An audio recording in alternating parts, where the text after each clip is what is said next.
പേര് കേൾക്കുമ്പോൾ നമ്മളൊക്കെ ഉള്ളിൻ്റെ ഉള്ളിൽ നിന്ന് പറയും റളിയല്ലാഹു അൻഹു.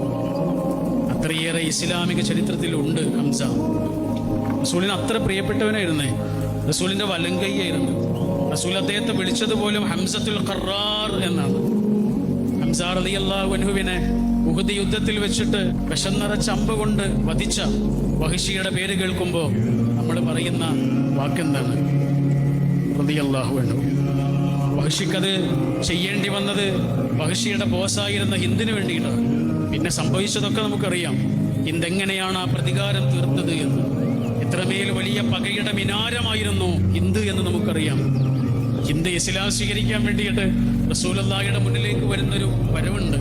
അപ്പോഴാണ് റസൂലുള്ളാഹി അവരോട് പറയണത്, ഹിന്ദ്, ഞാൻ നിങ്ങൾക്ക് ഷഹാദത്ത് ചൊല്ലിത്തരാം, ഞാൻ തന്നെ ചൊല്ലിത്തരാം.